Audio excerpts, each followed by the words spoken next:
दोस्तों, मैं आपको बताने जा रहा हूँ कि फीमेल के अंदर पोस्ट मीनोपॉज हार्मोन थेरेपी, यानी जब औरतों के अंदर महीना बंद हो जाता है उसके बाद उनको कौन से हार्मोन लेना चाहिए, कब लेना चाहिए, किसको लेना चाहिए और उसके क्या फ़ायदे क्या नुकसान हैं बताने जा रहे हैं। तो क्या होता है कि नॉर्मली औरतों का जो पीरियड बंद होता है जिसे मीनोपॉज बोलते हैं, उसका नॉर्मल एज टाइम होता है 40 ईयर्स से लेकर 55 साल की एज में नॉर्मली पीरियड बंद होता है। अधिकांश औरतों का पीरियड बंद होता है 45 से लेकर 50 के बीच में, पर किसी का अप टू 55 साल तक भी चल सकता है।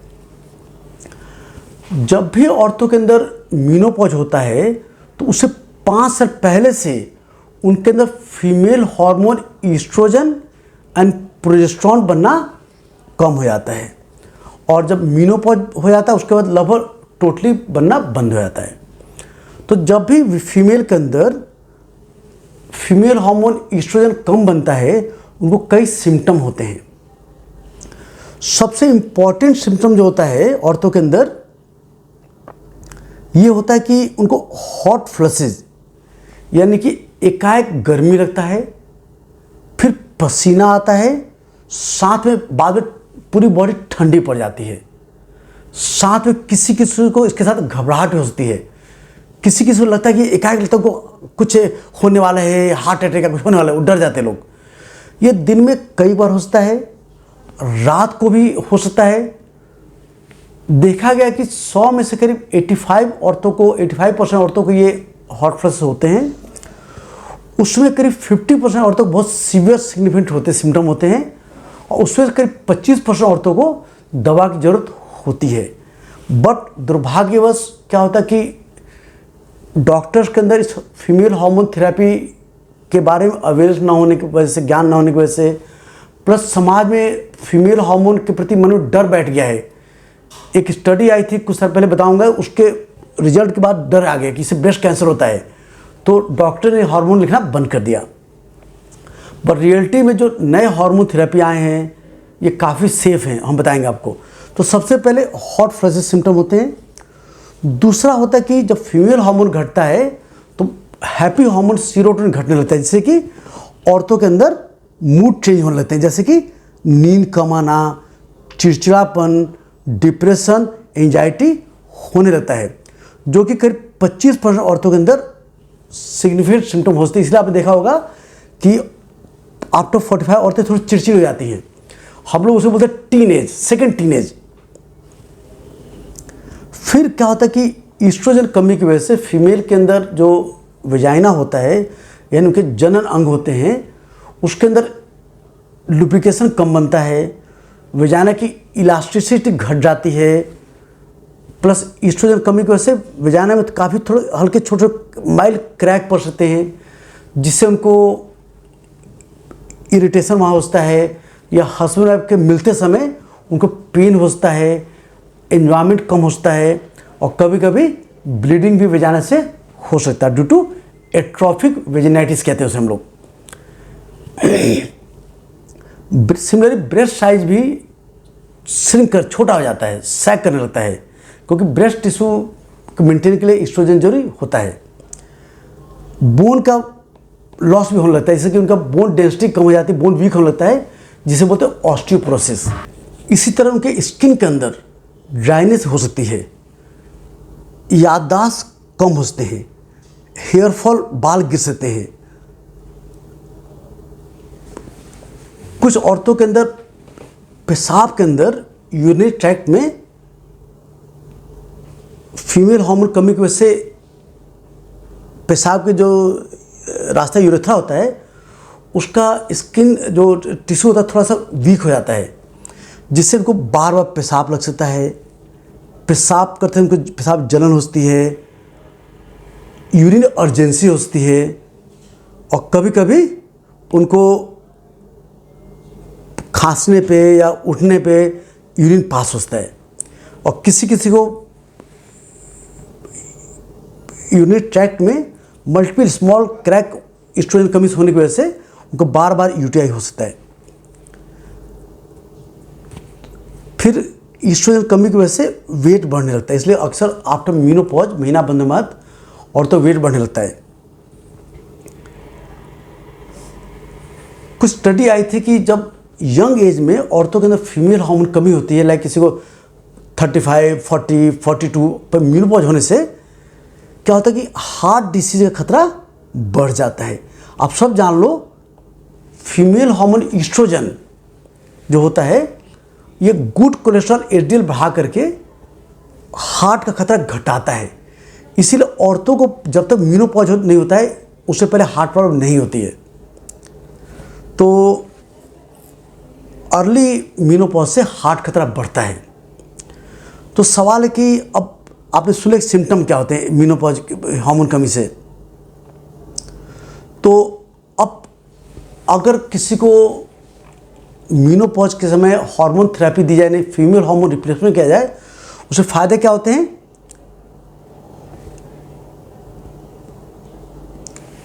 एक तो हॉट फ्लशेज जो हैं वो एकदम बंद हो जाते हैं, हॉट फ्लशेज एकदम बंद हो जाते हैं, गर्म जो क्या पसीने सब बंद हो जाते हैं, vaginal dryness and husband wife मिलने में पेन था वो ठीक हो जाता है, पेशाब के सिम्टम ठीक हो जाते हैं, बोन डेंसिटी इंप्रूव करके बोन फ्रैक्चर खतरा घट जाता है, और इवन देखा गया कि डायबिटीज खतरा घटाता है।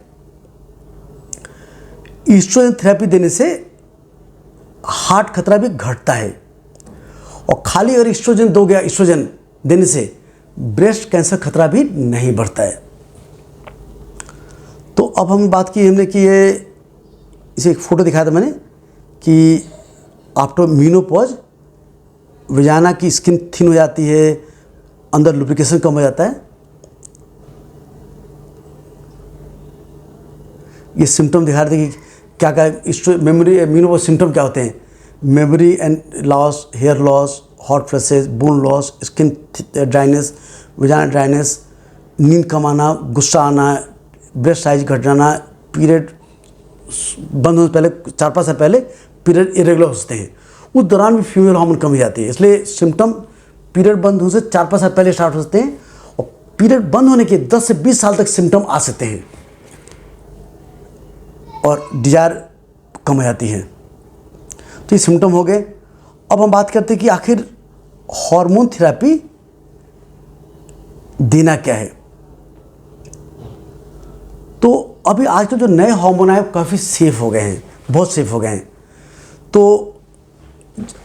हम जब भी फीमेल हार्मोन थेरेपी देते हैं हम पहले देखते हैं कि वेमेन के अंदर यूट्रस है या ऑपरेशन यूट्रस निकाल दिया गया है। तो अगर यूट्रस है औरत के अंदर तो उसको 2 फीमेल हार्मोन होते हैं, एक तो है ईस्ट्रोजन, दूसरा तो प्रोजेस्टेरॉन, 2 होते हैं। तो अगर आपके अंदर यूट्रस है तो आपको दोनों female hormone estrogen as well as progesterone लेना पड़ेगा, जिससे कि आपका यूट्रस का एंडोमेट्रियल इनर लाइन मोटी ना हो। तो पहली बात ईस्ट्रोजन बात करते हैं। तो ईस्ट्रोजन जो अवेलेबल होता है, ये ईस्ट्रोजन जो है आपको फीमेल को ईस्ट्रोजन अलोन दिया जाता है, और यूट्रस नहीं है तो ईस्ट्रोजन अलोन देते हैं हम लोग, खाली ईस्ट्रोजन देते हैं। और यूट्रस है तो ईस्ट्रोजन प्रोजेस्टेरॉन दोनों देंगे। ये जो हार्मोन थेरेपी आती है ये टैबलेट फॉर्म में आती है, ये जेल में आती है जो कि स्किन पर लगाना पड़ता है, या पैच आता है। इवन स्किन ईस्ट्रोजन स्प्रे भी आता है, और ट्रांस वेजाना में डालने वाला क्रीम भी आता है। कई तरह आते हैं। तो किसे हार्मोन थेरेपी लेना चाहिए? अगर आपको हॉट फ्लशेज बहुत ज़्यादा हैं तो आपको जरूर लेना चाहिए। हॉट फ्लशेज के लिए तो हार्मोन थेरेपी आती है या नॉन हार्मोनल कुछ मेडिसिन आती है। तो अगर हार्मोन नहीं लेना चाहते तो आप नॉन हार्मोनल थेरेपी कुछ दिन ट्राई करिए, उससे मोर देन 50-60% लोग सिम्टम रिलीव हो जाते हैं। और उससे रिलीव ना होने देन आपको हार्मोन थेरेपी जरूर लेना चाहिए। और स्टडी में देखा गया है कि अगर हार्मोन थेरेपी केवल 5 साल लिया जाए तो कोई ब्रेस्ट कैंसर खतरा नहीं बढ़ता है, या 60 साल से पहले लिया जाए तो कोई ब्रेस्ट कैंसर खतरा नहीं बढ़ता, कोई हार्ट खतरा नहीं बढ़ता है। तो मेनली हॉट फ्लैशेस के लिए जरूर लेना चाहिए। प्लस यूरोजेनाइटल सिम्टम यानी कि वेजाइनल ड्राइनेस है, हस्बैंड वाइफ में मिलने में पेन हो रहा, अनकंफर्ट हो रहा, ये 2 बहुत इंपॉर्टेंट इंडिकेशन है और इससे बहुत बढ़िया रिस्पॉन्स होता है। और आजकल हम लोग क्या करते हैं, हम लोग बहुत smallest dose of estrogen use करते हैं हम लोग, और स्किन जेल यूज करते हैं या स्प्रे यूज करते हैं या स्मॉल डोज टैबलेट देते हैं। और आजकल जो नया टैबलेट आया हुआ है, आजकल ईस्ट्रोजन आया हुआ है, आजकल नया ईस्ट्रोजन आया हुआ है ईस्ट्राडियोल, ये बहुत सेफ होता है, इससे साइड इफेक्ट लगभग ना के बराबर है। और नॉर्मली हम बात बताएंगे ईस्ट्रोजन साइड पर बात बताएंगे, तो इससे बहुत सेफ है। और दूसरा हार्मोन जो होता है प्रोजेस्टेरोन, पहले जो एक वुमेन हेल्थ इनिशिएटिव स्टडी हुई थी यूके में, जो कि पोस्ट मेनोपॉज वुमेन जो 60 साल के बाद थी, उनके अंदर दिया गया था स्ट्रॉन्ग प्रोजेस्टेरोन था, जिसकी वजह से उनके अंदर हार्ट खतरा बढ़ा, ब्रेस्ट कैंसर खतरा बढ़ा। पर आज की डेट में 2 बड़े अच्छे प्रोजेस्टेरोन आए हुए हैं। एक तो आता है डाइड्रोजेस्ट्रॉन, जो कि ब्रेस्ट कैंसर खतरा नहीं बढ़ाता है, हार्ट खतरा नहीं बढ़ाता है। सिमिलरली एक आता है माइक्रोनाइज प्रोजेस्टेरोन, वो भी हार्ट खतरा और ब्रेस्ट कैंसर खतरा नहीं बढ़ाता है, तो सेफ है। और खाली ईस्ट्रोजन तो हार्ट खतरा कैंसर खतरा बढ़ाता नहीं है, ना हार्ट खतरा बढ़ाता है। तो ये दोनों जो प्रोजेस्टेरोन है, ना ये ब्रेस्ट कैंसर खतरा बढ़ाते हैं ना हार्ट खतरा बढ़ाते हैं, बहुत सेफ हैं। बट इसको लाइफ में यूज नहीं करना आपको। मैं बोला कि 5 साल तक ब्रेस्ट कैंसर खतरा एकदम नहीं बढ़ता, गारंटी है। जो लोग 5 साल से लंबा लेते हैं उनमें स्लाइट इंक्रीज ब्रेस्ट रिस्क का खतरा देखा गया है। बहुत आगे बताऊँ कितना बताऊँगा मैं, तो up to 5 year 0 increase risk of breast cancer, 0 increase risk of heart problem, तो आप निश्चिंत होकर ले सकते हैं। किसे नहीं लेना चाहिए? तो जिसको ब्रेस्ट कैंसर है या यूट्रस कैंसर है, या जिसको कि लंग क्लॉट की ब्लड क्लॉट की टेंडेंसी है या बॉडी की भी ब्लड क्लॉट टेंडेंसी है, उनको नहीं लेना चाहिए, ये कॉन्ट्राइंडिकेशन है। या किसी को सीवियर लीवर डिसऑर्डर है, एक्टिव लीवर डिसऑर्डर, उनको भी नहीं लेना चाहिए। तो हमने बोला कि अगर किसी औरत के अंदर यूट्रस है तो उनको दोनों हार्मोन देते हैं हम लोग, ईस्ट्रोजन प्रोजेस्टेरोन दोनों देते हैं, और यूट्रस नहीं तो खाली ईस्ट्रोजन देते हैं।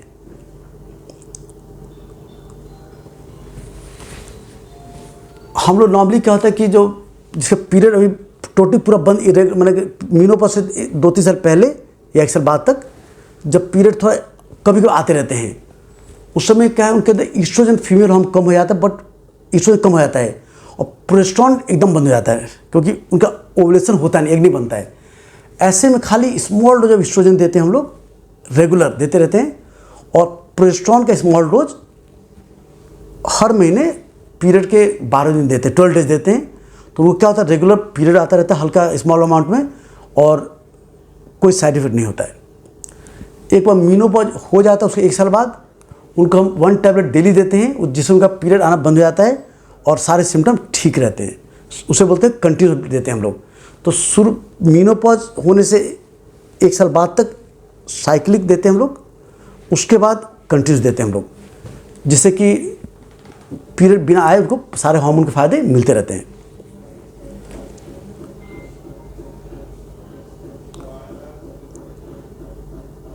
अब इसके साइड इफेक्ट क्या होते हैं?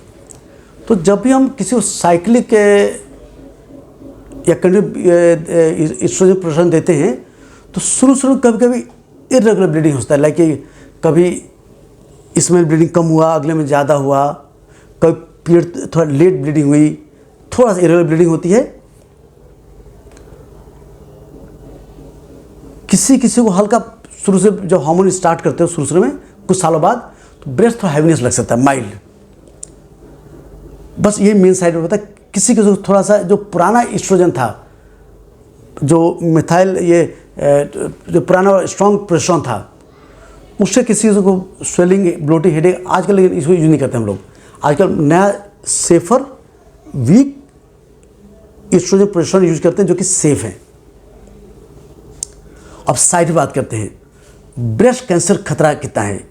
तो देखो क्या होता है कि अगर आप एस्ट्रोजन अलोन ले रहे हो, खाली एस्ट्रोजन, तो कोई ब्रेस्ट कैंसर खतरा नहीं बढ़ता है। इनफैक्ट रियलिटी में ब्रेस्ट रिस्क खतरा घट जाता है जनरल पॉपुलेशन की तुलना में। और सिमिलरली अगर आप खाली एस्ट्रोजन का वैजानिक क्रीम ले रहे हो हफ्ते में 3 दिन या 7 दिन या, तो उससे जीरो साइड इफेक्ट है, जीरो इंक्रीज, कोई साइड इफेक्ट नहीं बढ़ता, ना ब्रेस्ट कैंसर खतरा बढ़ता है ना और खतरा बढ़ता है। बिकॉज जब लोकल यूज करते हो वजाना के अंदर तो ये एब्जॉर्ब नहीं होता है, इसलिए कोई खतरा नहीं बढ़ता है।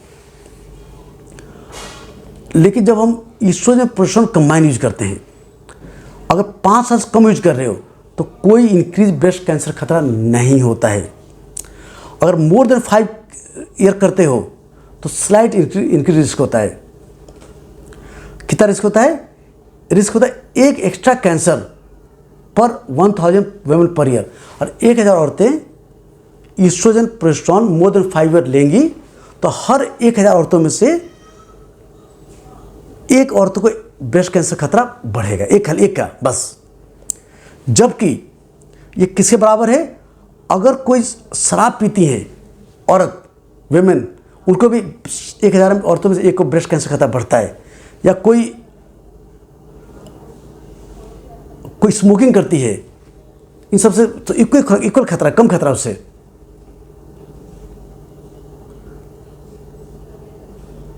और जब बोला मैंने कि अगर आप डाइड्रोजेस्ट्रॉन नाम का प्रोजेस्टेरोन यूज कर रही हैं या माइक्रोनिक प्रोजेस्टेरोन यूज कर रही हैं तो ये खतरा भी नहीं है। तो आजकल हम ये नए वाले प्रोजेस्टेरोन यूज करते हैं तो ये इवन 5 साल बाद भी लो तो भी खतरा नहीं है। अभी ये जो नए वाले progesterone people using up to 60-65, normally हम लोग क्या 60 साल बाद HRT नहीं देते हैं, बट ये न्यूअर प्रोजेस्टेरोन आने के बाद लोग 65 साल तक भी यूज कर रहे हैं और कोई इंक्रीज ब्रेस्ट कैंसर खतरा या हार्ट खतरा नहीं देखा गया। फिर एक होता है और खतरा, थर्ड होता है इंक्रीज रिस्क ऑफ DVT यानी डीप वेन थ्रोम्बोसिस। तो किसी के अंदर क्या होता है, ये वेन्स होती है उसमें क्लॉट बन जाता है। तो ये इसका इंक्रीज कितना रिस्क होता है? Risk increase by 1 extra case पर 1000। 1000 औरतें यूज करेंगी ये तो 1000 में से एक को खतरा होता है, वो भी कुछ दिन में दवा देने से ठीक हो जाता है।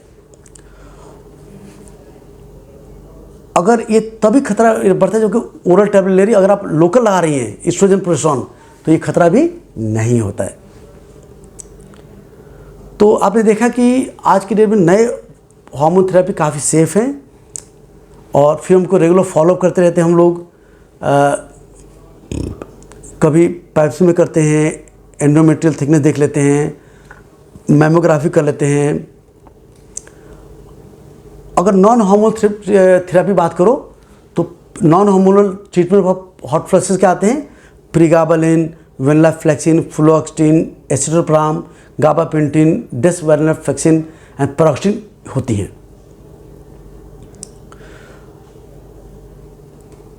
फिर चौथा, हार्ट पे क्या खतरा है? तो देखा गया कि अगर एस्ट्रोजन प्रोजेस्टेरोन अगर मेनोपॉज होने के शुरू के 10 ईयर तक लो तो हार्ट डिसीज खतरा नहीं बढ़ता है। मान लो अगर 50 साल पर मेनोपॉज हो रहा है तो 60 तक कोई दिक्कत नहीं है, या 45 साल पर ले रहे हो तो 10 साल तक अगर एस्ट्रोजन प्रोजेस्टेरोन दोनों लोगे तो खतरा नहीं बढ़ेगा। और अगर आजकल जो नया आ रहा प्रोजेस्टेरोन उससे खतरा 10 साल बाद भी खतरा नहीं बढ़ता है, क्योंकि आजकल यही नया यूज करते हैं हम लोग। वो थोड़ा कॉस्टली होता है बट वो यूज करते हैं हम लोग। और अगर खाली एस्ट्रोजन यूज कर रहे हो तो 10 साल विदिन 10 ईयर ऑफ मेनोपॉज के विदिन 10 साल तक तो हार्ट डिसीज खतरा घटता है क्योंकि एस्ट्रोजन हार्ट को बचाता है। फिर आता है स्ट्रोक रिस्क यानी कि ब्लड क्लॉट का खतरा। तो अगर देखा गया कि 10 साल तक यूज कर रहे हो तो स्ट्रोक रिस्क नहीं बढ़ता है। अगर 60 साल के पहले बंद कर दे रहे हो स्ट्रोक रिस्क नहीं बढ़ता है।